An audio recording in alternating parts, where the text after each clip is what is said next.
Mike Radich here, and I'm now joined on the phone by CES MMA welterweight Chris Curtis. Chris, how are you? Hey, what's up, man? I'm pretty good. How you doing?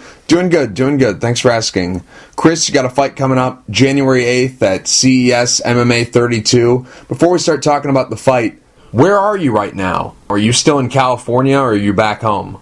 So I just got back home on Christmas morning, actually, at midnight. I finished my last 2 weeks of camp out here. I got kids, so I couldn't be away for Christmas. For this training camp, you were doing some training at Team Quest. How long were you there for? I was there for about 3.5 weeks. Who was your contact at Team Quest? Obviously, you stayed at Sam Alvey's house during your time training at Team Quest. Was it him? Was it Tom Galicchio? Obviously, you and Tom Galicchio have fought before. Was it him? I know you guys have become friends, so is he the guy who got you out there? How did you training at Team Quest all come together? Well, Tom and I have been friends since we fought. Like, he's one of the weirdest guys you ever meet, man. We fought, beat the hell out of each other. He always gives me a beer while he's bleeding all over. We've been friends since then. He's been telling me to come out for forever. And I met Sam when at the Ultimate Fighter tryouts. He was there with Tom. And they're both really cool guys, man. They're just like, man, come out here. I was worried about training for this fight. And they're both just like, come out here, man. So they convinced me. So, like, 5 days notice, I got a plane ticket, packed up, and went up to California. Are you big into cross-training? Are you someone who likes to bounce around to different gyms? Or was this really the first time that you've decided to change it up and go to a different gym during a training camp getting ready for a fight? Are you someone who's big into cross-training? I'm big into cross-training, man. I travel everywhere. You know, I'm a huge believer that there are very few places that are just super gyms. Even then, every gym does stuff different. Every, coach teaches differently. Every gym has a style, and I like being exposed to all that because you never know what's going to come up in a fight. Mm-hmm. So, I might as well have seen it somewhere, trained against it, and learned from it. I hate being surprised. Who's going to be cornering you for this fight? Is it going to be guys from Team Quest or guys from back home? It'll be my coach from home, Nathan Fitch. He's been my head coach, and it'll be Nathan and Tim Back, my boxing coach. And these are two guys I've been working with for years now. So, at some point in the future, I would like to have, like, Sam or Tom come out. But for right now, I didn't want to change it up too much. And these are two people who have been in my corner and I work really well with. They know me as a fighter. They know, when to push me. They know when to tell me to pump the gas. So I'm not going to change too much.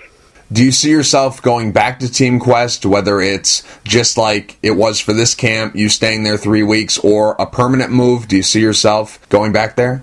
Definitely in the future, there's gonna be a permanent move. My coaches and I back here have talked about it. It's at this point in my career, it's going to be. I'm reaching the point to where I can only do so much locally. I need the bodies and everything else. So it's definitely going to be a permanent move at some point. I've got to work on the logistics of that. But, I met a lot of cool guys out there. Like, Sam Alvey's got a fight coming up pretty soon. So does Sean Strickland. So I would like to be back out there, mid-January and help them get ready for their fights in February up in Pittsburgh. You're 12-4 as a pro mixed martial artist. You have a very impressive resume. Looking at the names that are on your resume, whether you've beaten them or they've beaten you, you still have a lot of very impressive names on your resume. Names like Forrest Petz, Tom Galicchio, Nashawn Burrell, Taiwan Howard, Ron Kessler, and your resume could be even more impressive had some of the fights that were canceled, had some of those taken place. You were supposed to fight Ryan Thomas and George Sullivan and Chris McRae and Rich Petishnock. You were supposed to have fights against these guys, but for whatever reason, they fell through, whether it was a cage that malfunctioned before the fight, or in the case of George Sullivan, getting called up to the UFC, or injuries and stuff like that, the traditional way of how fights get canceled. So your resume is very impressive, and you have a lot of good wins, and your record is very good. The problem is you haven't been doing that in the big shows, or the mid-major shows. That's what I like to call them. Shows like CES MMA, which you're going to be fighting for, Titan FC, RFA, Legacy FC, shows like that are not the UFC, but they're not a bar in the middle of nowhere that just set up a cage and 100 people are watching you. They're not the biggest shows in the world, but they're not the smallest shows in the world. You haven't done either of those things. You haven't been winning fights in the big shows, and you haven't been winning fights in the mid-major shows, and you haven't been doing them on TV. A lot of the fights that you've had during your career, although you fought very impressive opponents and you've beaten most of those guys, you didn't do it in front of a nationally televised audience. The shows that you fought for in the past don't have a broadcast deal, whether it's on TV or live stream on the internet. The shows that you fought for don't have that. So a lot of people on January 8th are going to be exposed to you for the first time. This is a very big opportunity for you to showcase your skills. So I'm just curious, how big of a deal is it for you to be fighting on Access TV come January 8th? This is huge for me, man. Like you said, I've been doing a lot of stuff, but nobody's seen it. And, I'm not afraid to admit I'm a very prideful guy, man. And I've seen people, locally that I've been beating up for years get picked up by big shows, get picked up by Bellator, the UFC. And it does kill me inside, man, because I'm putting my work in. I'll say honestly, especially like in the Midwest, nobody trains as much as I do. Nobody trains as hard. It's all I do. Like, and I outwork everyone. I watch them do it and fight and practice. But you still see guys ahead of me. And that kills me. To actually be able to fight and have people see me fight, and to know that I'm getting my name out there finally, and people to see this, that's really big for me. I mean, I'm a very prideful guy, man. Like, I hate, being slipped under the rug. I'm very excited to have this chance. CES MMA is a mid-major mixed martial arts promotion with a roster that's made up of young, up-and-coming prospects or veterans who have been to the big show, fallen on hard times, and are trying to rebuild and make it back to whatever big show they came from. Many, many promotions that are in the same bracket as CES MMA. You look at their rosters, they're pretty much all the same. The difference between a lot of these other ones from CES MMA is that CES mostly has guys who are from the East Coast, whether they're born and raised on the East Coast or they're a fighter that currently lives and trains. Maybe they're not from there, but now they call whatever state they're from on the East Coast home because they're training at a gym that's on the East Coast. And for the most part, they usually don't get guys who are from outside of the region to come in and fight guys from the area. So what are your ties to the East Coast? Do you have any? And if so, what are they? Dude, nothing at all, man.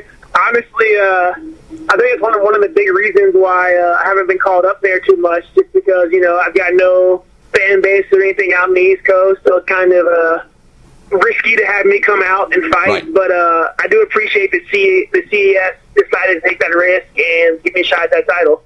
Right. I was interested in that because looking at their history, they don't really do that much. They don't really bring in outside guys. Why CES MMA? Why is that the show that you've been really pursuing and really trying to get a fight with? Why do you like CES over RFA or Legacy or Titan or some of the other mid-major shows? Why CES MMA? Why have you wanted to fight for them? I believe we talked to Legacy and RFA about stuff, but nothing materialized. I mean, at this point, when you get the shows like Legacy, RFA, and CES, you got to remember how many guys are, hitting them up, right, asking for fights, how many managers are asking for fights. So at some point, unless you have connections out there, you've got a fan base, you're at the bottom of the barrel. So, I mean, for me, unfortunately, being a Midwest guy, it kind of hurts. But, we begged and pleaded and hollered and everything, and finally CES is like, you know what, we'll give you the shot, go ahead. So, I mean, I'm super grateful about that, man, because they really got no reason to, they'll stand and make anything off of me doing this, but they decided to give me that shot anyway, because they're one of the few promotions out here that it's not just about, it's about getting paid, but they want to see good fights. They want to put on good fights. They don't, feed their champions, easy guys. They want to see if the guy they put that belt around, if he's the best guy. So, they'll spend the money to bring a guy out to test skill, and I'm that guy. I mean, they could go find some local guy who's, freaking, 10-10 right now, have him fight there, and be like, oh, yeah, but instead of doing that, they're taking a risk, they're finding a freaking killer from the Midwest, but they're not going to make any money on, but it makes their show legitimate. Right. And if one of you goes on to the UFC, they don't get the payoff right now, but in the future they can say, hey, we sent this guy or that guy to the UFC, so it makes sense when you look at it. That's a big thing, too, because they're much like RFA and Legacy, CES is slowly but surely becoming known as one of those feeders to the UFC.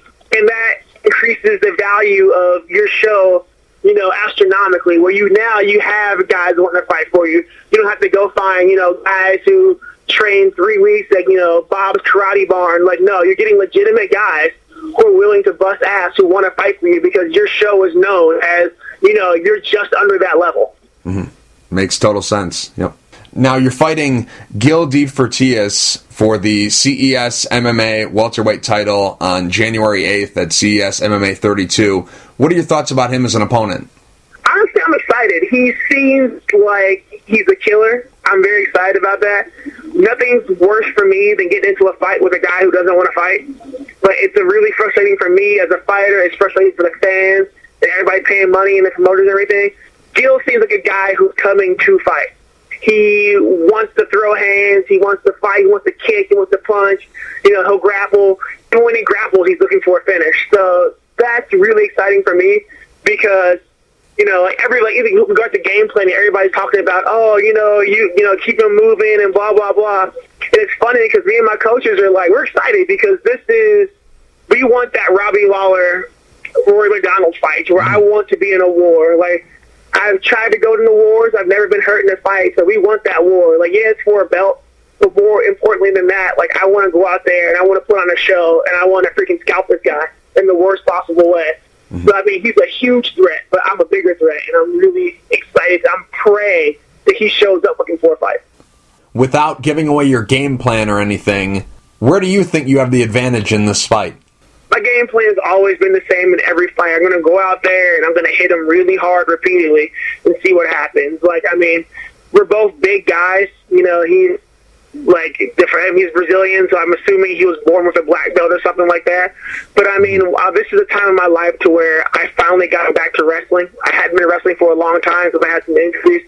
I wasn't really comfortable testing my knees.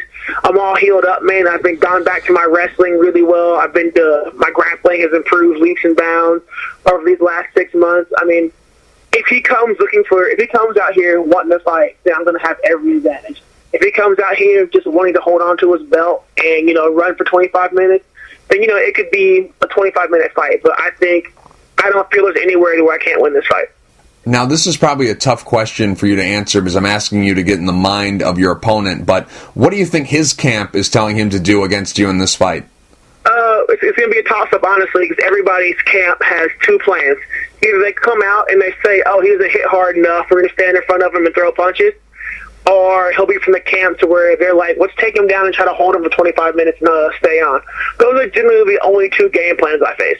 Game plan one, they want to come out. People say, oh, you don't hit hard enough until I start sawing people's eyes shut. And then it automatically goes to game plan two where they want to lay in a lay-in frame for 25 minutes. But at this point in my career, it's not going to happen. So I can feel that being a game plan for him. But I don't know the guy, but just the way he fights, the way he does things, I don't see him wanting to do that. It doesn't seem like that's the fighter he is. He wants to go out there and die on his sword, so I mean, let's do it. I think it goes without saying this is the biggest opportunity of your career. You've got a great opponent, you're fighting for a belt, you're fighting live on Access TV, it's the biggest stage of your career, so it pretty much goes without saying that this is the biggest opportunity, and I know this is a tough question because you haven't fought Gil DeFortius yet, so you'll probably be able to give me a better answer after the fight, but as of right now, based on the film that you've seen of him and what you know about him, would you say he's the best opponent you've faced to date? On paper, it's weird, man, because I think he's going to be either the best in the top three because I fought guys who I feel are better strikers. I fought guys who I feel are better in jiu-jitsu, but he has the balance of like really strong striking with a decent grappling background and conditioning that he could be possibly the best guys I fought so far. So we'll see. But I mean, it's even if he is the best guy I fought so far, nothing changes, and the plan is to still go through him. Chris, we'll end on this. It's a little segment I like to call Really Random. That's where I ask you a random question and you give me the real answer. Some of these questions are custom-made just for you, and some of these questions are generic ones that I ask all the people I interview. So here's the first question. Superpower you'd love to have? Telekinesis. Favorite movie? Reservoir Dogs.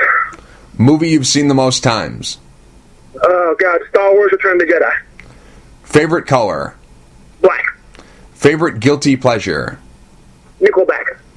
This fight on January 8th is going to be for the CES MMA welterweight title. Is this the first time you're fighting for a belt? No, this is my second pro belt and my fourth belt overall, or fifth belt overall. Now, your nickname, the Action Man, how did that become your nickname? Does that have anything to do with that old cartoon, or is it unrelated? Yes, it does actually. When I was a kid, I was like 10 years old. They rebooted the Action Man cartoon, and he had this power to where like he could freeze time and always find a way not to kill himself in situations. Mm-hmm. And growing up, man, like I survived so many things, and looking back, we're like, man, that really should have killed you. And I was like, yeah, man, like jumping out of moving cars, jumping off buildings. And I always managed not to die. So I became the Action Man of my group of friends just because I was surviving everything. I've had it since I was like 13 years old. Favorite food? French toast. Least favorite food? Tomatoes. Favorite restaurant? Oh, God. Is Cinnabon a restaurant? We'll go with it. We'll go with Cinnabon. Okay. Do you have any pre-fight rituals or superstitions? Bob Evans for breakfast after every weigh-in. Like Hazy Bob Evans. I'll take friendlies, but I prefer Bob Evans. Do you have any post-fight rituals? Yeah, yes. The week after the fight, I'll eat whatever I want for a week. But my last meal before I go back to dieting, that day I will have a pizza. Then I will go out to Five Guys and get a triple burger with 2 pieces of meat added and a large fry. And the very last thing I eat before I go back to dieting is a Pie Who Loved Me ice cream from Cold Stone. This is all in one day. It's one day, yeah. That's like that's the end of the last day. It's not counting for breakfast. Now, did I hear you correctly? You said a 5-patty, Five Guys burger? Yes. I used to do the Steak and Shake 7x7 burgers, but you can only get them after midnight, and it just ruins the flow of the day. So I do a Five Guys 5-patty burger. That's great. That's great. Hobbies outside of fighting? Cooking, writing, video games, anime, reading. Favorite social media platform? Facebook. Website you visit most often? Probably Pornhub. Are you serious? I mean, I'm gonna go with Pornhub, probably. That's funny. That's funny. Aren't you engaged? Yes. What does your lady think about this, or is this our little secret? Wink, wink. You accept it. You accept it. For when Pornhub was there before you, and they'll be there after you. What's the best thing that ever happened to you? My son being born. What's the worst thing that ever happened to you? My best friend dying. Celebrity people say you look like? Oh, God. Damn it. Who was that? Apparently I look like Muhammad Ali when I shave my beard. What's your pet peeve? People who don't use blinkers and people who refuse to speak what's on their mind. Like, if you want something, say it. I'm not a mind reader. Maybe this is true, maybe it's not true, but I heard through the grapevine that you have a very simple backstory to why you're in MMA. You just like to fight, plain and simple. Yeah. Is that true? I mean, that's totally it. I don't have anything tragic. There's no, like, I wasn't hooked on drugs or anything. I just like to fight. And I was like, let's either go to school and be a lawyer, or I can fight people. I was like, I'll fight people. Did you wrestle growing up? Briefly. I was terrible at it. So I would go to practice, but I never really competed because I sucked. you had a brief stint as a wrestler? Your ears say otherwise. Dude, you know what? All from MMA. Oh. All from MMA. Roger Bowling and Dustin Winterhall used to beat the crap out of me every day when I started. So they ruined my ears pretty early on. Okay. I was curious about that because I never heard anything about wrestling, but then I saw a picture of you and I saw the cauliflower ears, so I'm like, I might have to ask. I don't know what's the deal. I wrestled briefly, then I was never too big into it, but I mean, my ears cauliflowered really quick, and I just gave up on training them. It got too painful. I was in a fight after I trained it, and dude punched me in the ear and it swelled up, and I was like, I'm done with it. Like, I'll lose the ears. Like, I can't deal with the pain. Time period you'd like to go back and visit, and why? Oh, God. I would love to be around, like, just past the Dark Ages. I would have made a great mercenary. Like, I can see myself walking around the battlefield like, with a freaking, like, hammer, just wailing on people. I was born in the wrong time period. Or in the future. Can I do future? Okay. Because, like, you know, I don't know if you're like, I'm a huge Gundam fan, so, like, I could see myself piloting a giant robot. Like, that's what I would do with my life. I would pilot giant robots. Now, let's say you found a magic lamp, and you rubbed that magic lamp, and a genie appeared, and the genie said he was going to grant you 3 wishes. What would those 3 wishes be? Are there any wishes? Anything you want. I want an infinite supply of more wishes, first off. Okay. I demand superpowers, and I don't know what the third one would be, because with the infinite wishes, I'm kind of covered. What's your porn star name? If you combine your childhood pet with the street you grew up on, what would your porn star name be? Oh, this is great. My name is Speedy Bancroft. We've covered this before, my buddy. Like, I would be Speedy Bancroft. Nice. Yeah, it's great, isn't it? I'm like, it's amazing. I wonder how many people actually do that are in the business. Dude, apparently, like, every time I watch porn now, I have to think about, I'm like, this your, like, did you pick this thing, or is this your pet and your childhood thing? It's really distracting. Yeah. It's always interesting. I find myself doing that, too. That's kind of odd. Isn't it weird I knew that offhand? Yeah. It's... Anyways, moving on. If you could trade places with anyone for a week, who would you trade places with? Mark Zuckerberg? Yeah, it's all about money. Entirely, like, empty bank account. If you could stay one age forever, how old would you stay? 22. With 2016 approaching us very quickly, what's your New Year's resolution? Get in the UFC, knock a guy out, and win a performance bonus. That is my entire goal for next year. Looking back on 2015, how would you rate 2015, both personally and professionally? Oh man, I'll give it a D plus. Really? Yeah, it's about a D plus year. Why? Personally, it's just a very long year. Like a lot of my family and people close to me went through a lot of stuff this year. Just very emotionally trying. Professionally, I didn't get that much work in. I wasn't really happy with all my performances this year. So next year, you know, I'm hoping to stay busier and just perform a lot better. But, you know, 2015 was a lot of trial and error for me. We went back to the drawing board, did a lot. So I can't be too mad about it, but, you know, you always want to do better than you did. Person you look up to the most? Dude, honestly, I don't really look up to anybody. What do you worry about? What's something that keeps you up at night? Well, hey, dead serious. My own mortality terrifies me. Considering I'm a fighter, that's ridiculous, I know, but it terrifies me. And, man, failure. My biggest fear in life, man, is that I'll be 40 years old and I'll never reach the potential that I know I have. And that's my biggest thing, is not reaching that potential and failing. So that's why I push so hard, man, because I don't want to be, 40, I could have been a contender. Like, I don't want that life. If I'm going to fail, I'd rather, give it everything and then fail. I don't want to fail because I never pushed hard enough. Go-to song when you're singing in the shower? Seal, Kissed by a Rose. Great song. It's the greatest song ever. Like, that man sold his soul for that song. Best advice you ever given through life, and best advice you ever given through fighting, and who gave it to you? Fighting. Let's see. Best advice I ever got was... Oh, God damn. Roger Bowling gave it to me. I'm trying to remember what he said. He used to tell me that you're in a fight. Like, don't let the wheels keep turning your head. You're in a fight. You're going to get hit. Don't worry about it. Just keep fighting. I used to be a guy who, man, every time I got hit, I would freak out. And he's like, you're in a fight. It's going to happen. And that kind of, for me, that changed a whole lot. Just because, like, man, I got rid of that idea that I had to be untouchable. Like, you're in a fight. Things happen. Move on with it. So that changed a lot for me. Best advice I ever got in life. I want to say use the force. God, man. There's probably something really profound that someone told me, but I have such a really bad memory that I have no idea.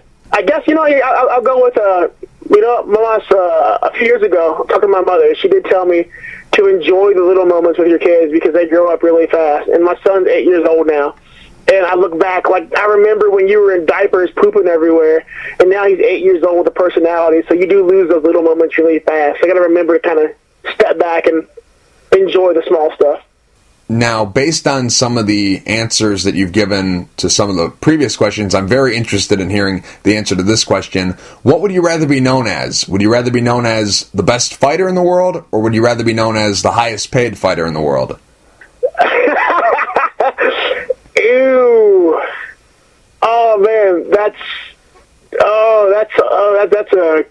hurting me inside because I have so much pride, but I do enjoy money. Jeez.